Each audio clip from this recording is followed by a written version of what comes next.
interesses em relação ao tema. O nosso caminho, a gente vai falar um pouco e rever alguns conceitos sobre fisiologia, que vai acabar nos ajudando para entender boa parte da monitorização. Em seguida, a gente vai falar rapidamente sobre monitorização não invasiva e depois a gente vai conversar mais sobre monitorização invasiva na UTI. Então, sobre fisiologia, essa aula não tem o intuito de ser uma aula de fisiologia, mas esses conceitos iniciais são muito importantes para entendermos do que alguns monitores nos fornecem, como que funcionam alguns desses monitores e os dispositivos em gerais na UTI. Bom, a maior parte das reações que compõem o metabolismo normal das células, elas ocorrem em um ambiente aeróbico e, portanto, depende da DO2, que no caso é a oferta de oxigênio aos tecidos. Essa oferta, como a gente já viu em aulas anteriores, ela é o produto do débito cardíaco, ou seja, como o sangue chega aos tecidos e a quantidade de oxigênio de sangue e a quantidade de oxigênio presente nesse sangue arterial.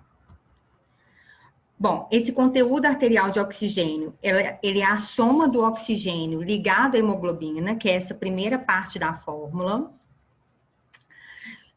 somado ao oxigênio dissolvido no plasma, sendo que 1,34 é uma estimativa da capacidade da ligação do oxigênio à hemoglobina.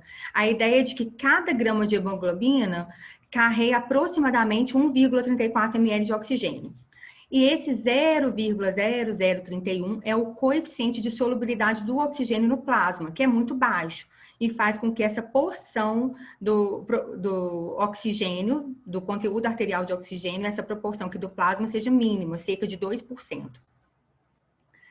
Se a gente tem uma DO2 inadequada, ou seja, uma oferta inadequada aos tecidos, a gente pode atuar tanto otimizando a hemoglobina ou a saturação na tentativa de melhorar essa oferta. Bom, já o débito cardíaco, o outro fator que influencia essa oferta de oxigênio é o débito cardíaco, que é o volume sistólico vezes a frequência cardíaca. Alguns fatores vão influenciar o ajuste desse débito cardíaco. A pós-carga, começando aqui de baixo para cima, a pós-carga, que é a dificuldade enfrentada pelos ventrículos para ejetar o sangue, que é influenciado pela resistência vascular sistêmica, pela complacência arterial, que vai influenciar, inclusive, a pressão arterial. A contratilidade, que tem tanto a questão do cronotropismo quanto do inotropismo, que é modulado pelo sistema nervoso autônomo, e a pré-carga, que é o volume diastólico final dos ventrículos, e sofre uma influência, a influência do mecanismo de Frank-Starling, que vamos relembrar a seguir. Um dos grandes desafios da prática clínica, na UTI, no pronto-socorro também, é saber em qual ponto dessa curva de Frank-Starling o paciente está, nos ajudando a entender se esse paciente vai responder a uma expansão volêmica ou não vai responder a essa expansão volêmica. Esse mecanismo, ele acontece por causa da capacidade do coração de se adaptar ao volume do sangue, que passa por ele. O aumento do volume sanguíneo gera um estiramento dessa fibra cardíaca, que leva a um aumento da força de contração muscular e, consequentemente, um aumento do volume sistólico. Só que esse aumento da contração muscular, ela ocorre só até certo ponto do estiramento das fibras cardíacas. Quando esse limite fisiológico ele é ultrapassado, as distensões maiores acima desse limite não resultam em um melhor desempenho cardíaco. Esse gráfico ele mostra o comportamento de dois pacientes. Esses dois pacientes são pacientes com quadro de choque em fases diferentes da curva de Frank-Starling. Após a expansão volêmica, com a mesma quantidade de volume, ou seja, a mesma variação da pré-carga, tanto no paciente A quanto no paciente B, o paciente B não aumentou significativamente o volume sistólico, que está aqui na ordenada. Ao contrário do paciente A, que com a mesma variação de pré-carga apresentou um aumento significativo do volume sistólico. O paciente A é considerado um paciente respondedor ao volume. A maior parte da literatura considera que esses pacientes que respondem ao volume, eles têm um aumento do índice cardíaco em torno de 10 a 15% após um teste de volume. Mais à frente a gente vai voltar nesse gráfico para falar um pouco sobre essa curva, sobre a curva de PIA e o delta PP que tá exemplificado aqui. O delta PV é uma das formas de a gente conseguir prever quem que vai ser esse paciente A e quem vai ser o paciente B, quem vai responder ou quem não vai responder ao volume. Lançar a mão de medidas de monitorização e dados do exame físico com o intuito de prever para quem a expansão volêmica vai ser benéfica, ou seja, para quem o aumento da pré-carga vai gerar um aumento do volume sistólico, é o ideal. Ao invés de fazer uma prova volêmica para todos e ver qual será a resposta. Já que está bem estabelecido que a sobrecarga volêmica no paciente crítico aumenta a mortalidade. Essa é uma análise com uma sobreposição da curva de Frank-Starling, que a gente acabou de ver no último slide, e a água extravascular pulmonar, demonstrando que conforme os pacientes se tornam menos responsivos aos fluidos, ou seja, o paciente B, que a gente está vendo aqui, o edema tecidual, representado aqui pela água extravascular pulmonar, aumenta acentuadamente, porque há um aumento da pressão de enchimento cardíaco, consequentemente um aumento da pressão hidrostática, e esse processo ainda vai ser mais acentuado, olha como que a curva está desviada para a esquerda, nos pacientes graves, nos pacientes que estão com alteração do endotélio, com lesão endotelial, que é grande parte do nosso paciente séptico, paciente com SARA, paciente grande queimado. E que então, aí essa variação da pré-carga aumenta ainda mais a água extravascular pulmonar. Perceba que os pacientes respondedores, esses pacientes de embaixo da curva, na porção ascendente da curva de Frank-Starling, o paciente A, ele recebe o volume, ele aumenta o volume sistólico, mas ele não aumenta de forma significativa a água extravascular. Daí a necessidade de a gente ter mais embasamento para realizar as provas volêmicas, usando o exame clínico, exames laboratoriais e, por que não, métodos de monitorização. Ainda sobre fisiologia, para estimar o débito cardíaco em humanos, o FIC foi escrito por ele, lá no século XIX, e um princípio do consumo de oxigênio dos tecidos. Ainda hoje, vários dispositivos de monitorização, que a gente até vai falar mais para frente, usam esses conceitos derivados deste princípio para estimar o débito cardíaco. Ele pode ser usado para qualquer gás difusível e na obra original lá do FIC, a substância usada para determinar o débito cardíaco foi o oxigênio. Esse princípio, ele é baseado na observação de que a absorção total de uma substância por um órgão, que vamos chamar de consumo, no caso o consumo de oxigênio, é igual ao produto do fluxo sanguíneo para este órgão, ou seja, o débito cardíaco, e a diferença de concentração arterial que sai do coração esquerdo e chega no coração direito. Que sai do coração esquerdo, né, passa pelos tecidos, e a diferença da concentração venosa de oxigênio que chega no coração direito. Bom, derivado desse princípio, a gente chega em um outro conceito importante, porque ele nos diz muito do equilíbrio ou não entre a oferta e o consumo, que é a fração de extração de oxigênio, que é obtida pela razão entre o consumo de oxigênio e a oferta de oxigênio. Destrinchando essa fórmula, a gente tem que o VO2, lembra lá que o VO2 é o produto do débito cardíaco pela diferença arteriovenosa de oxigênio, sobre o DO2, que é o débito cardíaco vezes o conteúdo arterial de oxigênio. Desconsiderando a quantidade de oxigênio que é dissolvida no plasma, que a gente falou lá no início, que é um percentual mínimo do conteúdo de oxigênio, a gente tem que a fração de extração de oxigênio é a saturação arterial menos a saturação venosa de oxigênio sobre a saturação arterial de oxigênio. Essa saturação venosa de oxigênio que a gente está falando aqui, na nossa prática clínica mais comum, é a saturação venosa de cava, que a gente consegue numa gasometria. Então, coletado nessa gasometria venosa do catéter venoso central, que está lá próximo do átrio direito, a gente tem a saturação de cava, né? Ela nos diz mais ou menos assim a média ponderada do retorno venoso de todas as vísceras, já que, como a gente está vendo nessa figura, cada víscera tem uma taxa de extração. Hoje em dia existem dispositivos modernos, como eu vou citar mais no final, que conseguem monitorizar por espectroscopia e às vezes até outras formas o conteúdo de oxigênio nesses tecidos e a taxa de extração. Bom, determinar essa fração de extração de oxigênio não determina diretamente o débito cardíaco, nem a oferta de oxigênio, mas ela avalia a relação entre a oferta e o consumo, que é tão importante para a gente na prática clínica. Olha esse gráfico, nessa ampla faixa de oferta de oxigênio,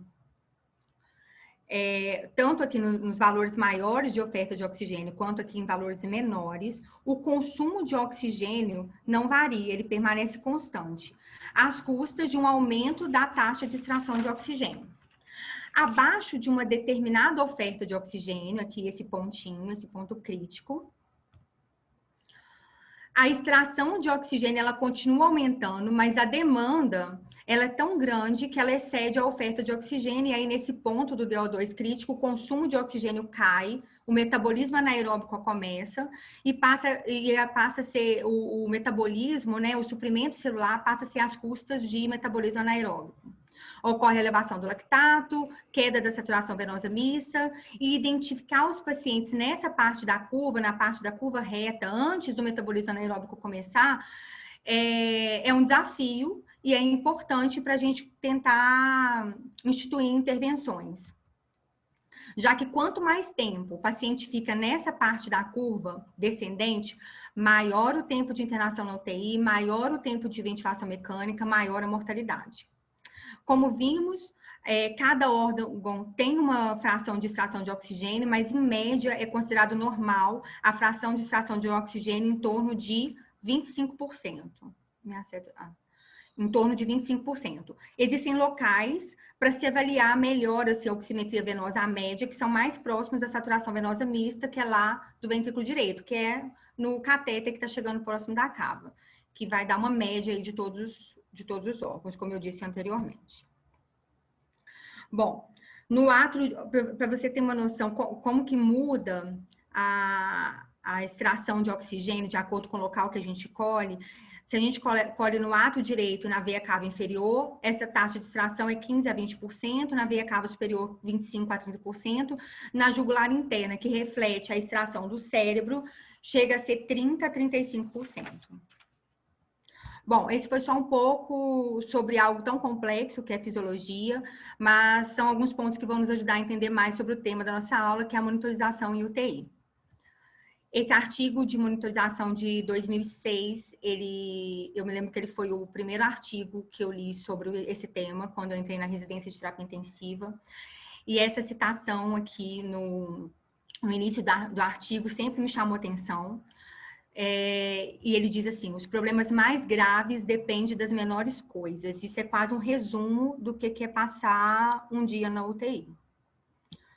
Em seguida, esse mesmo autor, nesse mesmo artigo, ele começa a introdução com a frase assim: vigilância é o lema. É um artigo de anestesia, mas eu achei interessante, é um artigo bem complexo, fala sobre várias, bem na parte física, mecânica da monitorização, mas é bem interessante de ler.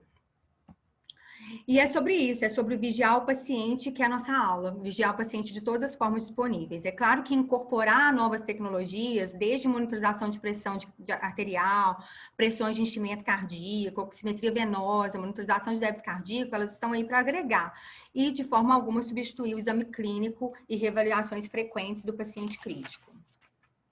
Passando rapidamente pela monitorização não invasiva, claro, o exame físico é essencial, avaliar o nível de consciência, pulso, tempo de enchimento capilar, ausculta cardíaca e respiratória, palpação de abdômen para avaliar a hepatomegalia, avaliar dados como temperatura, frequência cardíaca, saturação, débito urinário. Muitas vezes, essa fase inicial de monitorização hemodinâmica vale a pena passar uma sonda vesical de demora para mensurar de forma mais fidedigna o débito urinário, eletrocardiograma, raio-x de tórax, o eco transtorácico, que tem ajudado bastante a gente na beira do leito, tanto para diagnóstico quanto para avaliar intervenções, e exames laboratoriais, que dentre tantos eu vou chamar a atenção aqui para aqueles que nos informam sobre esse equilíbrio entre oferta e demanda, que é o lactato e a saturação de cava.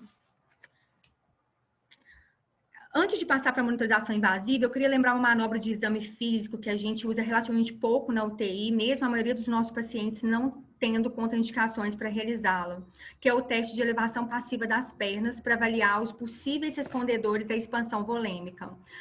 Lembra lá da curva de Frank-Starling? A gente tem, quando a gente vai fazer uma expansão volêmica, a gente quer saber quem está naquela fase ascendente da curva, aquele paciente A que a gente viu. A ideia é que ao elevar as pernas a 45 graus por 4 minutos, você leva o sangue das veias de capacitância, né, que estão acumulando sangue ali das pernas, em direção ao compartimento intratorácico e mimetiza de forma reversível uma expansão volêmica. Dessa forma, a gente avalia se há aumento do débito cardíaco, se estiver monitorizando o débito cardíaco, se há aumento da pressão arterial. Há vários estudos que mostram um alto grau de precisão dessa manobra para avaliar quem responde ou não a fluidos, principalmente quando é combinada a monitores modernos de débito cardíaco que nos dão o volume sistólico, o débito cardíaco de forma contínua. Um desses estudos é essa meta-análise italiana que foi publicada em 2010, que mostrou que alterações induzidas pela elevação passiva das pernas no débito cardíaco conseguia prever a resposta a fluidos de forma confiável, independente se o paciente estivesse ou não em VM ou em ritmo sinusal. Essas alterações do débito cardíaco após a elevação das pernas, elas foram medidas nos estudos com diferentes tipos de monitorização para o débito, desde Doppler esofágico, eco transtorácico, até dispositivos que medem débito cardíaco contínuo, como Pico, Vigileo, FlowTrack, que vamos ver mais à frente. Quando essa elevação passiva das pernas foi avaliado associado com a variação do delta-PP, ela se mostrou com menor valor preditivo do que quando ela foi avaliada com monitorização de débito cardíaco. Passando, então, para os modos invasivos de monitorização do paciente na UTI, a pressão arterial invasiva, o monitoramento arterial invasivo, ele fornece muitas vantagens em pacientes críticos, uma maior precisão, ele é mais sensível para detectar hipotensão. Alguns estudos mostraram que em pacientes adultos ele detecta 2 vezes mais hipotensão do que quando o paciente está com o método de oscilometria. Tem uma medição contínua, batimento a batimento, coleta de sangue frequente e análise da forma da onda de pressão, que pode fornecer muitas informações para olhos instruídos. Por ser influenciado tanto pelo débito cardíaco quanto pela resistência vascular sistêmica, a PA não é necessariamente um reflexo direto do débito cardíaco, e sim da interação entre o débito cardíaco e da resistência vascular sistêmica, da complacência arterial. A gente vai falar sobre essa questão que a PA não é diretamente, não é igual ao débito cardíaco, né? Que ela sofre influência várias vezes, porque isso é uma limitação que a gente tem para alguns tipos de monitorização. O sistema mais utilizado na prática clínica atual para monitorizar a PIA consiste em um catéter intravascular, que é conectado a um transdutor eletrônico por meio de tubos. Esses tubos são pouco complacentes, não pode ser aquele tubo muito complacente, molenga, não. Esse tubo geralmente já vem com material e o tamanho adequado nos kits, porque tanto a complacência desse material quanto o comprimento deste material, ele influencia tanto na onda quanto nos valores de pressão. Esses tubos, eles são preenchidos com solução salina, não necessariamente tem que ser por heparina, alguns autores até não têm mais recomendado a heparina de forma rotineira.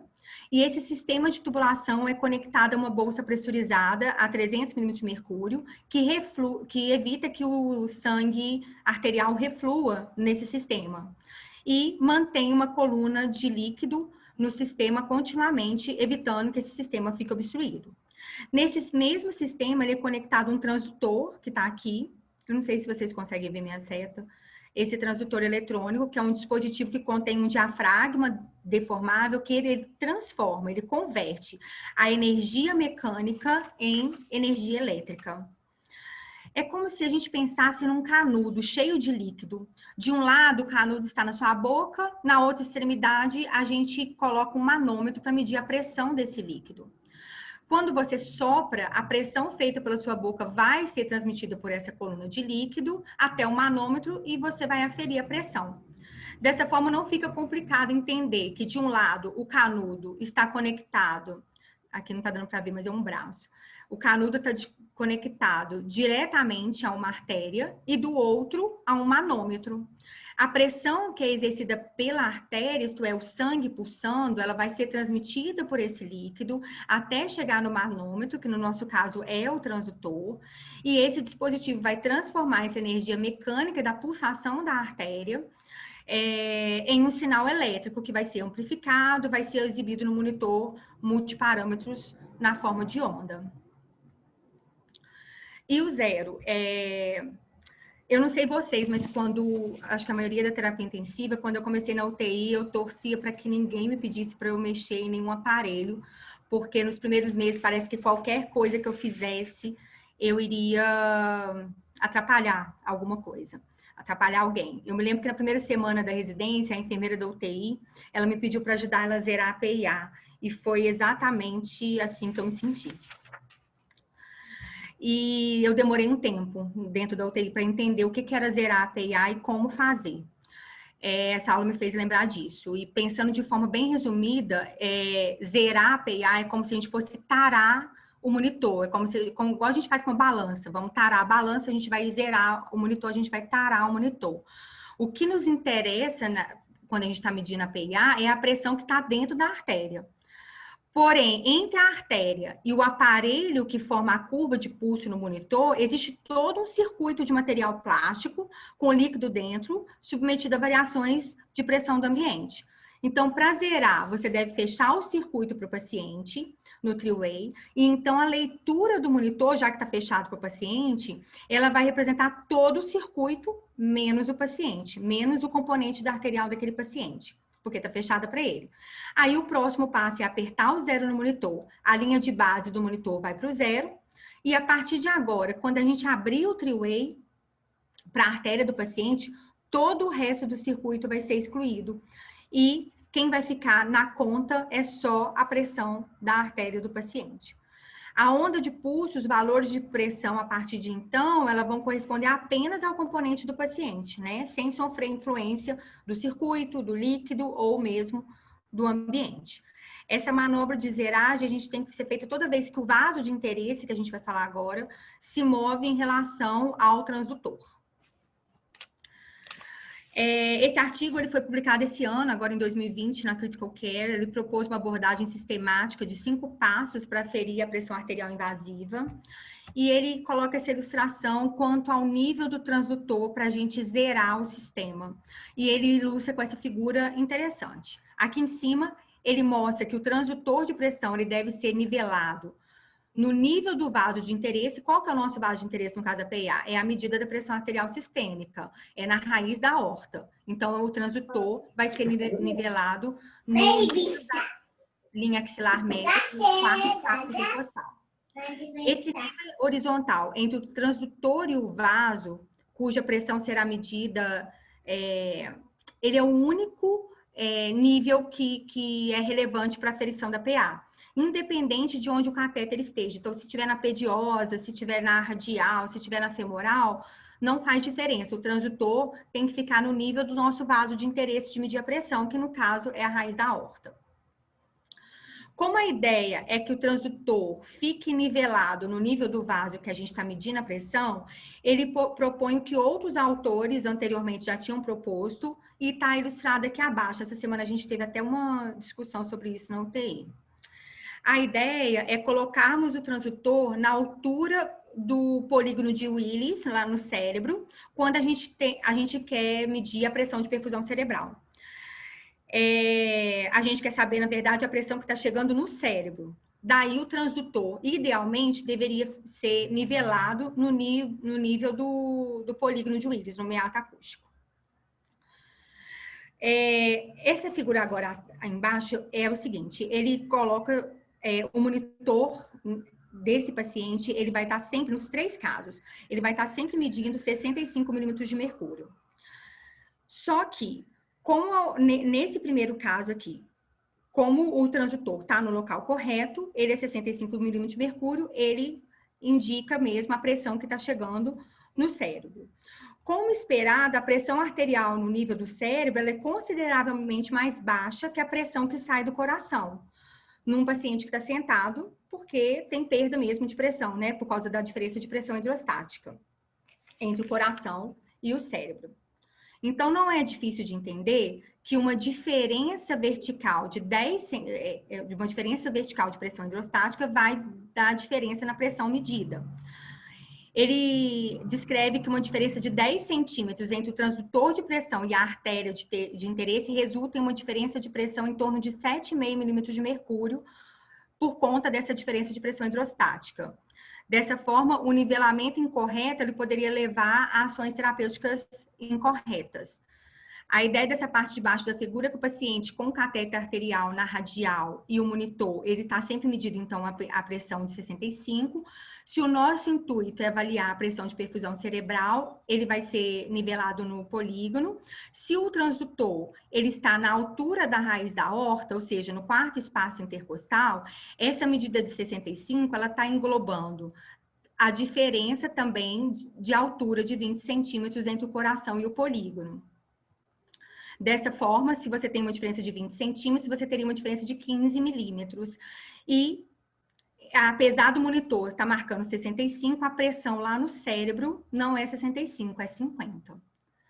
Se o transdutor ele for colocado na altura... Peraí, deixa eu voltar.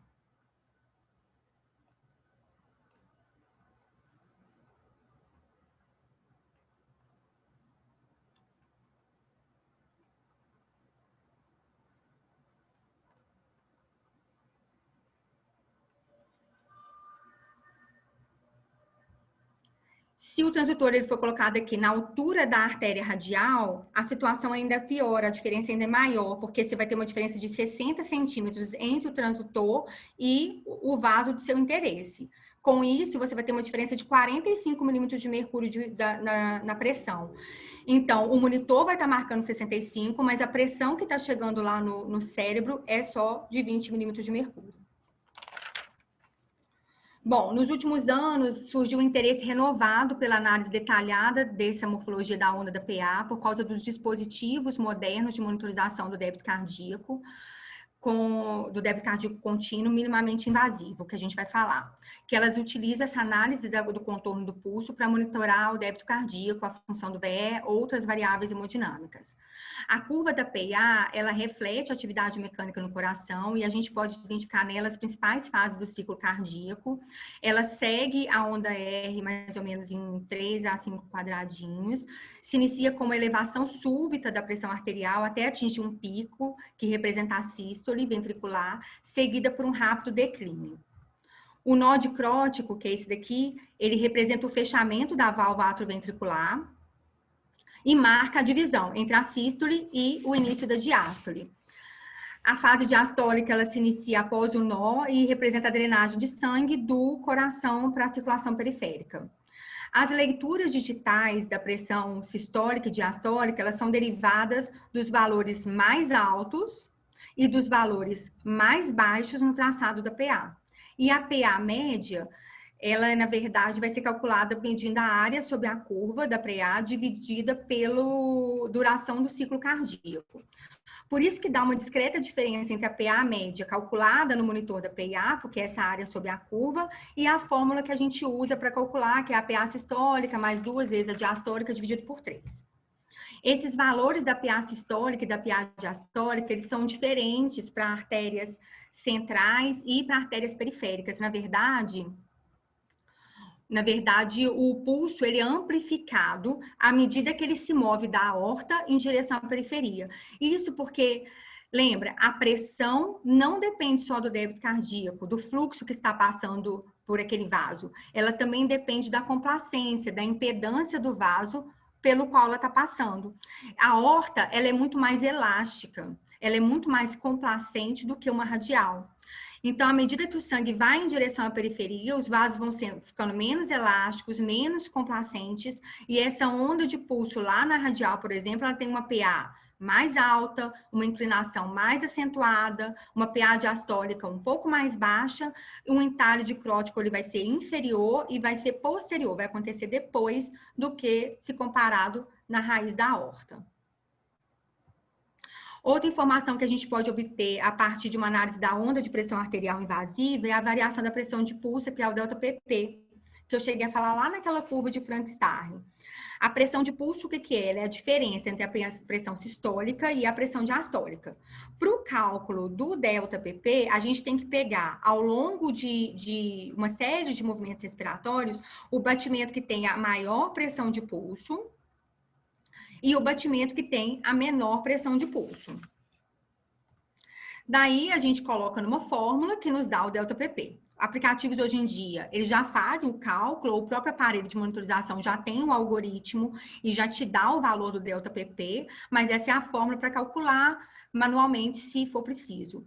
Esse dado, ele pode nos ajudar no desafio de prever qual paciente que vai responder ao volume com o aumento do débito cardíaco. Ou seja, identificar em qual fase da curva de Frank-Starling o nosso paciente se encontra. O paciente A dessa curva que a gente já viu anteriormente, ele tem um delta-PP aumentado.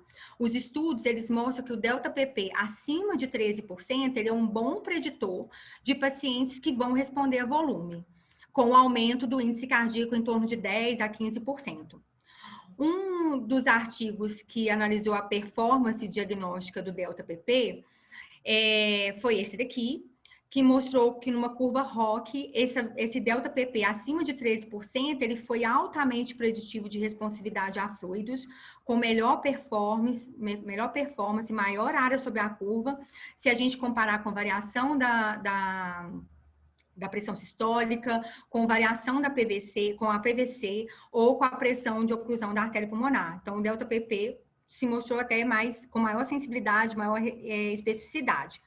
Só que quase todos os estudos publicados que mostram esse resultado em relação ao delta-PP, eles foram realizados em ambiente altamente controlado, em pacientes muito selecionados, pacientes que estão sedados, curarizados, em ventilação mecânica com volume corrente acima de 8 ml por quilo, necessariamente em ritmo sinusal. E a gente sabe que na prática clínica, na realidade, os nossos pacientes na UTI, eles não estão assim, ou nem deveriam estar assim, né? Então, é muito limitado. Quando a gente usa o delta-PP nos pacientes que não preenchem todos esses critérios, ele não tem um valor preditivo tão bom, tão importante, porque esse paciente não está sofrendo as influências que uma mecânica respiratória do ventilador com um alto volume corrente faz no retorno venoso. A ideia é essa. Bom, em relação à pressão venosa central, ela é uma medida estática da pré-carga e, como toda medida estática, ela tem as suas limitações. Ela é relativamente simples de se obter, basta um catéter venoso central na junção da veia cava superior com o ato direito, geralmente é inserido por uma punção da subclave ou da jugular interna. Esse catéter ele pode nos dar o valor e a curva da PVC e ele também permite a coleta de gasometria para avaliar a saturação venosa central. A PVC média é normal entre 5 mais ou menos 3 milímetros de mercúrio. E nós, médicos, frequentemente a gente assume que valores baixos de PVC indicam hipovolemia, valores elevados, hipervolemia ou insuficiência cardíaca.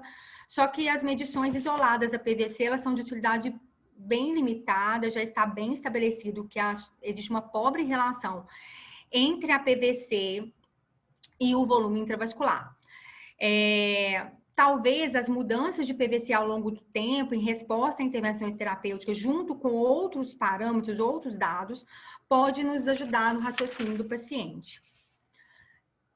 A PVC, então, ela é uma medida na veia cava superior, próxima do ato direito, ela reflete a pressão no ato direito, por sua vez, ela vai espelhar a pressão diastólica final do VD. E se a função ventricular for boa, a válvula tricúspide estiverem boas, ela vai refletir essa pressão diastólica final. Essa pressão, ela é monitorada como um substituto do volume de enchimento do ventrículo direito, que é proporcional à pré-carga. E aí a gente já falou antes que essa questão de a gente usar medidas de pressão, como o caso da PVC, como substituto para estimar o volume cardíaco, a gente tem que levar em conta a influência da complacência daquele compartimento, no caso, a complacência do ventrículo, que pode gerar uma mudança na pressão, independente de alteração do volume. A PVC, especificamente, ela é o resultado da interação entre o status intravascular, a complacência ventricular, que muitas vezes está alterada no paciente crítico, e a pressão intratorácica. Então, ela não reflete diretamente o volume que está dentro do paciente. Para mensurar a PVC, o raciocínio é o mesmo da PIA e outros dispositivos semelhantes. Um canudo cheio de líquido dentro. De um lado, a energia mecânica, que é exercida pela pressão do sangue na transição da veia cava superior e ato direito, que vai ser transmitida por essa coluna de líquido. Pode ser medida tanto por um manômetro, que é o transdutor, quanto por um manômetro de coluna de água, que a gente vê a água subindo de acordo com a pressão mesmo, em centímetros de água. A PVC também deve ser zerada, assim como a PIA, com o transitor ou zero no nível do vaso que a gente tem interesse, no caso, o ato direito, também ali na linha axilar média. A forma de onda da pressão atrial em relação ao eletro, a onda A segue a onda P no eletro, então a onda P, a onda A que segue a onda P, e ela representa a contração atrial. Em seguida, existe a onda C, que segue a contração ventricular. Ela é para cima, ela é positiva por causa do abaulamento da válvula tricúspide para cima do átrio. Tem a descida X, que é por causa do relaxamento atrial. A terceira onda positiva, que é essa onda V, ela reflete o enchimento do átrio direito por conta da sístole, por conta do aumento do retorno venoso e volta a encher o ato direito. Por isso que ela é positiva. Antes de abrir a válvula tricúspide. E a última fase é a onda Y, que tem a abertura da válvula tricúspide, esvazia o átrio e acontece o enchimento passivo do ventrículo direito.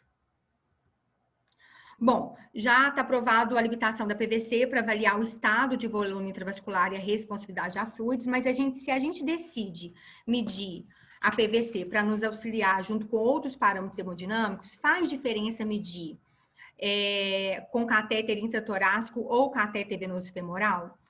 Esse é um dos estudos que mostrou que era em 30 pacientes pediátricos uma correlação forte com uma significância estatística entre a pressão medida na veia cava inferior com as pressões medidas na transição entre a veia cava superior e o ato direito.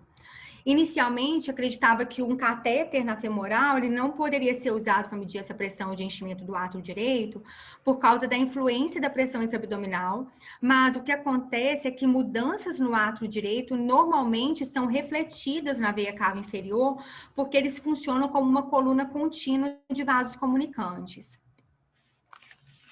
Nesse estudo em questão, os pacientes eles foram monitorizados com catéter venoso, tanto supradiafragmático quanto femoral, foram monitorizados com PIA, com pressão intravesical por sonda vesical de demora, e também monitorizaram a pressão média de vias aéreas no ventilador. Nenhum paciente apresentou aumento da lesão, aumento de pressão intravesical ou pressão de vias aéreas muito elevadas, tá? Então, não eram pacientes que estavam com esse tipo de alteração. E aí, dessa forma, houve uma correlação estatística, como a gente pode ver aqui no gráfico, entre a PVC, que foi medido em catéter supradiafragmático, e a pressão medida na veia cava inferior. Em 15 pacientes nem houve diferença, em 9 pacientes a pressão da cava inferior foi acima da PVC em 1 milímetro, em 5 foi acima em 2 milímetros. Tem uma tendência para a pressão venosa na femoral ser um pouco maior do que a do ato direito, refletindo o fato de que o sangue flui em direção ao coração e chega lá com uma menor pressão. Ainda sobre esse estudo, ele foi comparado a correlação, foi feita uma comparação de outras variáveis na coleta de sangue entre a veia cava superior e a cava inferior. O pH e a PaCO2, elas se mostraram semelhantes nas duas coletas, mas a PaO2 venosa, e o que eu queria chamar a atenção, a saturação venosa de hemoglobina, teve uma correlação pobre entre a gasometria coletada na cava superior e na veia cava inferior. Então, saturação de cava na veia cava inferior não tem significado, né, para a gente clínico. Pelo menos não tem o mesmo que se coletado na veia cava superior. Bom, em relação ao catéter de artéria pulmonar, em 1970, o Suane descreveu pela primeira vez o uso de um catéter com um balão inflável na ponta, que é esse balãozinho aqui, na qual o próprio fluxo sanguíneo que dirige esse catéter até o objetivo dele de chegar na artéria pulmonar.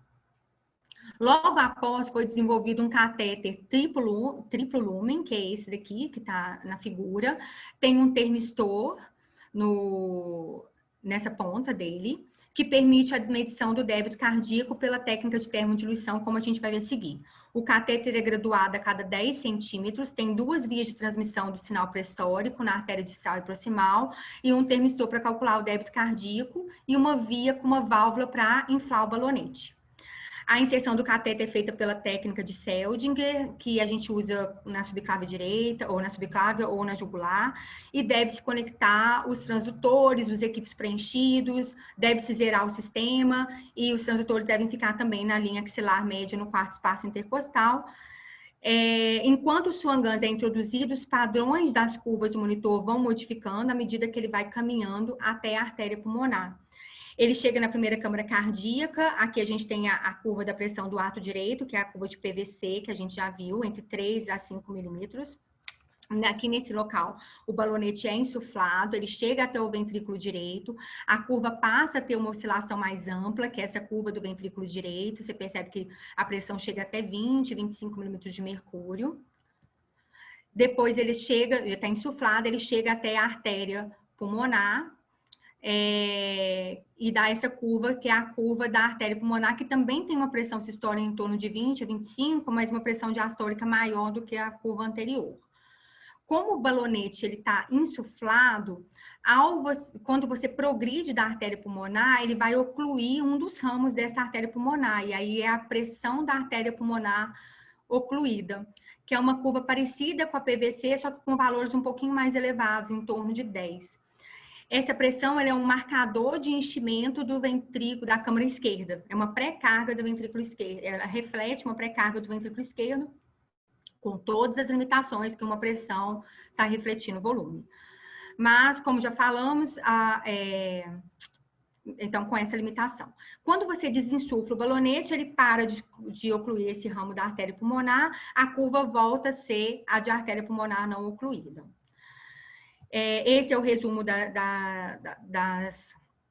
das curvas que o Swan-Ganz fornece quando você vai introduzindo ele. E as medidas diretas que o Swan-Ganz permite é a PVC, a pressão sistólica e diastólica do VD e da artéria pulmonar, a pressão de oclusão da artéria pulmonar, saturação venosa mista, temperatura sanguínea, e várias variáveis hemodinâmicas podem ser derivadas dessas medidas diretas que o catéter de artéria pulmonar fornece, como o volume sistólico, a resistência vascular sistêmica, a oferta e o consumo de O2. A gente consegue, então, a saturação venosa mista, que a gente já falou da importância, e o débito cardíaco a gente consegue, através do catéter da artéria pulmonar, fazendo o método de termodiluição. A medida do débito cardíaco, usando o método de termodiluição, ele se baseia num princípio, que é um princípio de Stewart. Posteriormente, ele foi refinado por Hamilton, por isso que é chamado de Stewart-Hamilton. Ele envolve a injeção de um determinado volume de uma substância na veia central e a observação da mudança na concentração dessa substância em um local mais à frente ao longo de um determinado tempo. Então, na prática clínica, como é que é? O catéter de Swan-Ganz faz uma injeção de um volume de água fria no átrio direito e faz a medição da mudança de temperatura com o termistor localizado lá próximo da ponta do catéter, ou seja, lá próximo da artéria pulmonar. Usando, então, essa equação de Stewart, registra-se uma curva com a mudança de temperatura ao longo do tempo. É feito um cálculo do débito cardíaco com a área sobre essa curva, sendo essa área inversamente proporcional ao débito cardíaco. Aqui está o exemplo de algumas curvas, aqui uma curva de termodiluição normal e aqui uma curva de termodiluição num débito cardíaco baixo, ou seja, ela tem uma área sobre a curva maior o tempo gasto para mudar a temperatura e menor o débito cardíaco. Em relação ao uso do catéter de Swan-Ganz, desde a década de 70 na prática clínica, tem muitos estudos que mostram que o seu uso não melhorou o prognóstico. Em 96, foi publicado esse estudo aqui de corte prospectivo multicêntrico, que fez com que fosse repensado de forma mais rigorosa o uso do catéter, que estava sendo usado muito amplamente nas UTIs.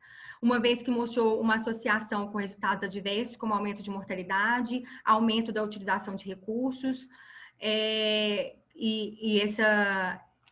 esse aumento de mortalidade de utilização de recursos com relevância estatística. Vale lembrar, claro, que este é um instrumento diagnóstico, ele não é um instrumento terapêutico, então ele só poderia esperar um impacto positivo na sobrevida se as informações obtidas com sua ANSA se traduzissem em um melhor manejo do paciente. Desde essa época, depois de vários outros estudos serem publicados, não tem ainda um consenso sobre seu uso, mas ainda é um dispositivo padrão ouro para compararmos com outras técnicas de medição do débito cardíaco. E como temos muitas controvérsias em relação ao seu uso, claro que outras formas de monitorização vão surgindo, menos invasivas para determinar o débito cardíaco, e que é o que vamos falar um pouco nesse final. Hoje em dia existem vários monitores que compreendem uma série de tecnologias, uma série de algoritmos que permitem calcular o débito cardíaco a cada batimento, a partir da análise de onda de pulso, da pressão arterial invasiva. Aqui estão alguns, o Vigileu, o FlowTrack, o EV1000, Lídico, e aqui no centro está a tecnologia Pico, que é validada em crianças acima de 3 quilos. Bom, o volume de ejeção na tecnologia Pico e em outros monitores também que fazem a análise da onda de pulso, esse volume de ejeção é estimado na porção sistólica da curva arterial, que acontece até o nódulo dicrótico, como vimos anteriormente. Então, para transformar uma onda de pressão em uma onda de volume, para nos dar a informação do débito cardíaco, que a gente já sabe que é um desafio por causa da interferência da complacência do vaso, cada monitor ele vai interpretar essa complacência arterial como uma estratégia.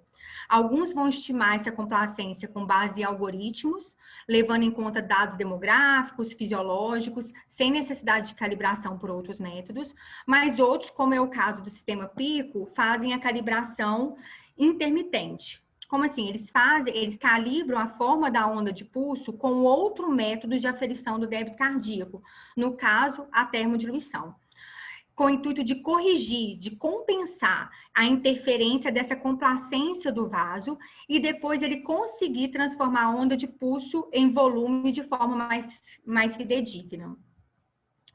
Dessa forma, então, é necessária uma punção de um acesso venoso central, uma punção arterial, geralmente a femoral, administra um bolo de solução salina ou glicose gelada no catéter venoso central e um sensor de temperatura que é localizado aqui na artéria, analisa a mudança de temperatura pelo tempo e é feito,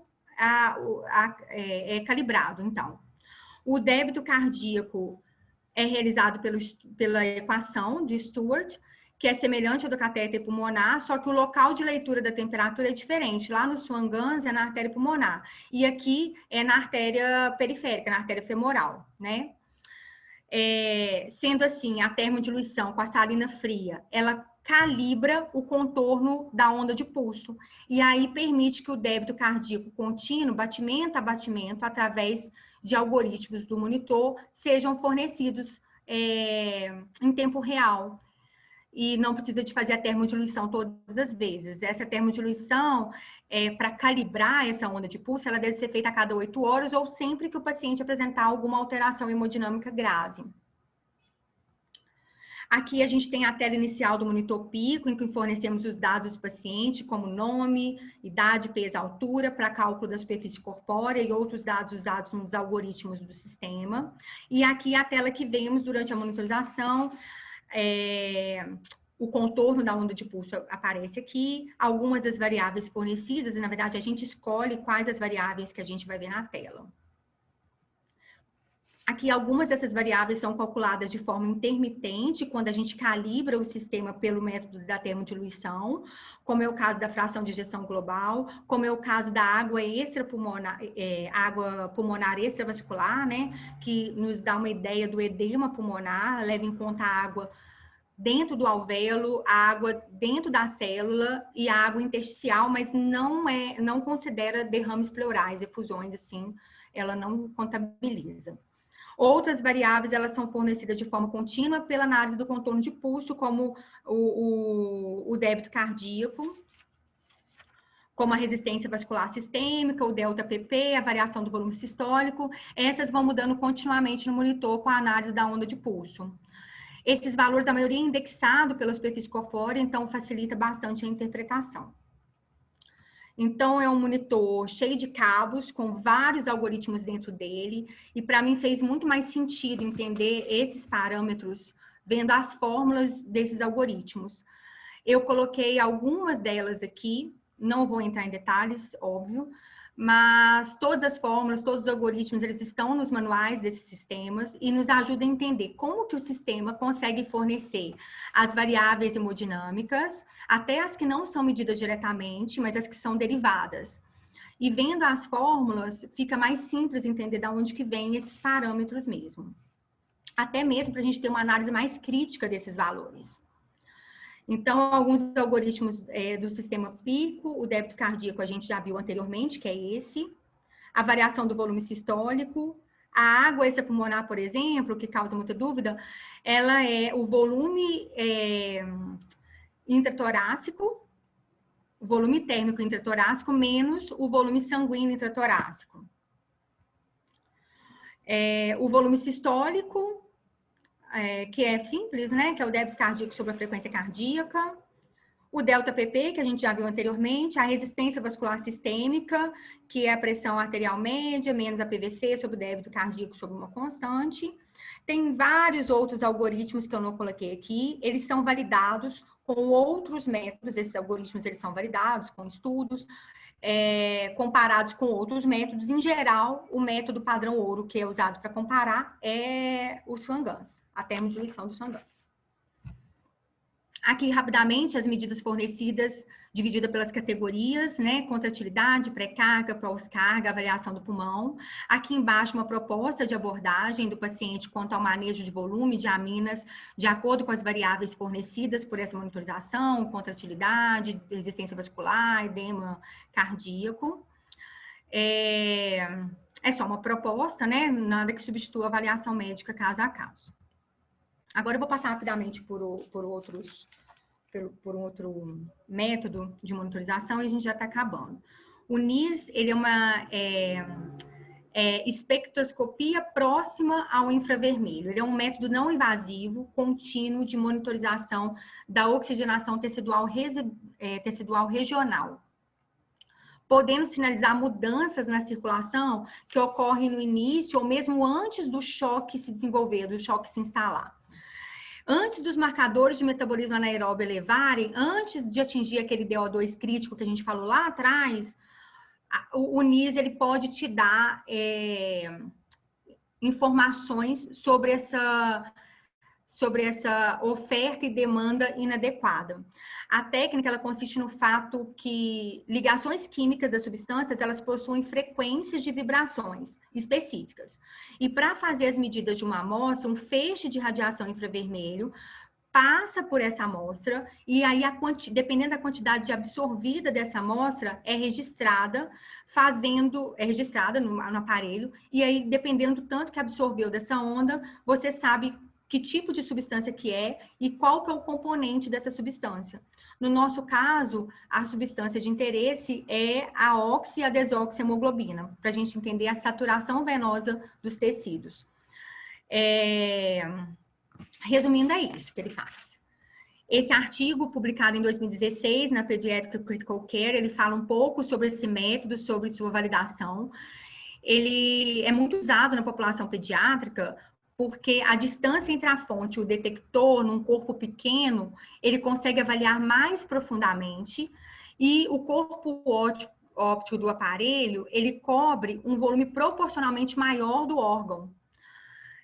Porque o paciente é pequenininho. E aí faz com que a heterogeneidade intrarregional na oxigenação daquele tecido, ela é menos importante que quando avaliado no corpo de um adulto, que ele pega só uma parte pequena do fígado, uma parte pequena do cérebro, uma parte pequena do rim, e fica muito heterogêneo, talvez aquele resultado não seja tão fidedigno.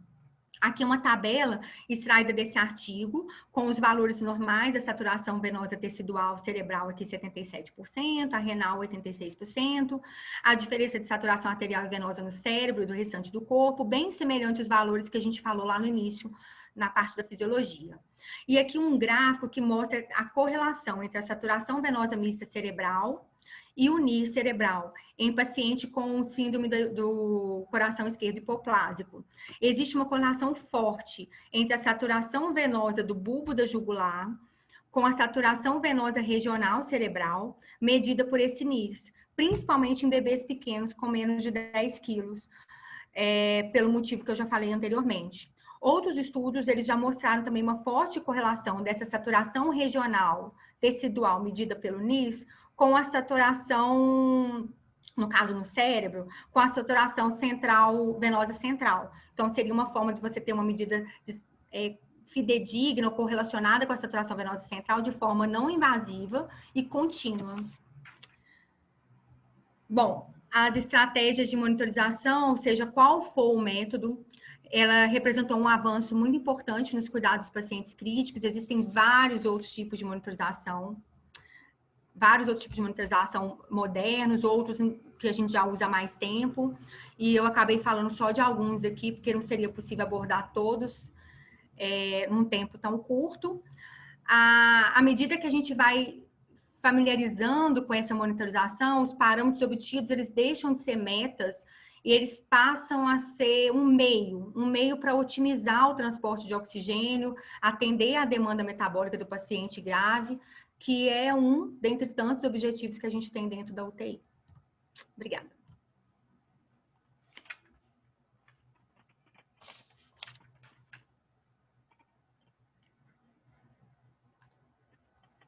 Muito bom, Vanessa. Parabéns. Foi uma ótima apresentação. Assunto complexo e difícil de resumir. Vamos abrir para as perguntas para a gente conversar um pouco. Mas ficou bem didático, foi ótimo. Tá? Você consegue sair do compartilhamento da tela? Espera aí. Your share screen. Stop share. Nossa, aí abre sua cara para você aqui, né? Oi? Aí você tira o compartilhamento, abre a sua cara.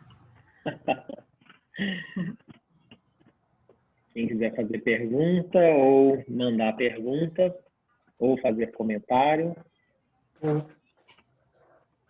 É um assunto tão difícil, tão amplo, né?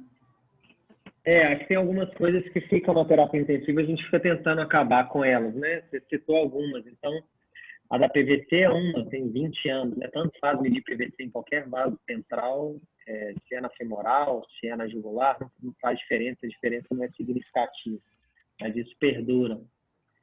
A questão do zero, da PIA, você abordou também, é interessante, né? Na verdade, C0 é o sistema. Se eu mudei a altura do dome, subiu 2 centímetros, desceu 2 centímetros, não precisa zerar de novo, porque não é isso. Zerar é calibrar todo o sistema ali interno. Acho que você abordou bem essas coisas que ficam, que a gente precisa acabar com elas, né?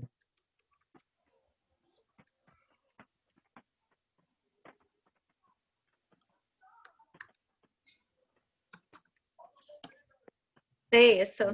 Oi. Amanda. Amiga, deixa eu te fazer uma pergunta, então. Tá meio tímido nessa aula. Você falou lá da PPC, e aí você falou... Não vou abrir meu vídeo não, tá, amiga? Desculpa. Você falou lá da medida da PPC, e aí você falou que o monitor e alguns aplicativos fazem o cálculo, né? E aí você teria que medir... Da PVC ou da Delta PP, você fala? Delta PP, desculpa. Uhum. E aí você teria que medir a amplitude da onda, não é isso? Uhum. Como é que eu faço isso no monitor comum? Tem uma forma de fazer. Nos monitores que permitem calcular os monitores, a Diana, se estiver aí, ela pode até falar com a gente. O monitor multiparamétrico que permite a instalação do Swan-Ganz, você pega a APIA, ao invés de você colocar no monitor a APIA, no canal da APIA, você vai colocar no catéter de Swan-Ganz, na medida de pressão de artéria pulmonar. E lá, ele vai te dar a variação, a gente pode fazer um dia lá no João, ele vai te dar a variação da pressão sistólica mais alta com a pressão sistólica mais baixa, diastólica mais baixa. Não dá para fazer por olho. A gente faz isso no olho, né? A gente fala assim, nossa, tá variando muito Pela amplitude, né? Uhum. Mas até vários artigos falam isso. Pelo olho não tem significado, não tem relevância, né? Uhum. Mas se a gente coloca lá no canal da pressão de artéria pulmonar, ele vai te dar uma curva de tal maneira que você consegue ver a maior pressão de pulso e a menor pressão de pulso e jogar na fórmula. Entendi. Ótimo. Muito obrigada. Parabéns, aula maravilhosa, viu? Beijo.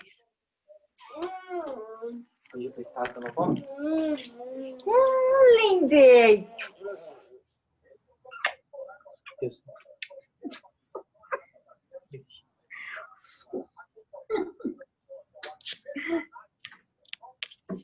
As meninas estão falando a Ana está falando das outros monitores que medem DO2 e VO2, né? Que acabou que eu não falei tanto por causa do tempo. E a Mari tem vários estudos